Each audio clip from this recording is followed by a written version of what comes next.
Hi అన్న, మీ పేరు? హరికృష్ణ. అన్న, ఇప్పుడు ఏపీ ఎలక్షన్ చూస్తారు, మొత్తం వేడి వేడిగా నడుస్తుంది. అటు వైఎస్ఆర్సీపీ, ఇటు కూటమి. ఈ రెండిట్లో ఎవరు గెలిచారని మీరు అనుకుంటారు? నా ఎక్స్పెక్టేషన్ ప్రకారం పక్కా జగన్ ఇస్తారు. ఇప్పుడు ఆడ చూసుకున్నట్టయితే కొంచెం జగన్కి అందరూ వ్యతిరేకంగానే ఉన్నారన్న. ఎందుకంటే ఏదో డెవలప్మెంట్ బాగాలేదనో సంథింగ్ సంథింగ్ అనేసి అందరు ప్రతిదీ జగన్ మీద దోస్తారు.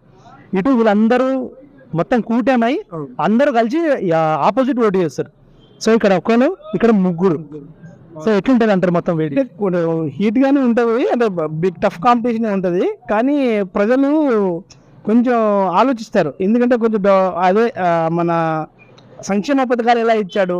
సో కొంతమంది ఎడ్యుకేటెడ్ పీపుల్ ఏం ఆలోచిస్తున్నారంటే కొంచెం డెవలప్మెంట్ పెట్టింటే బాగుండదు కదా అనే ఒక చిన్న మైనస్ ఉంది. సో అది డెవలప్మెంట్ అనేది జరుగుతుంది, అన్నీ ఒకసారి జరగవు కదా.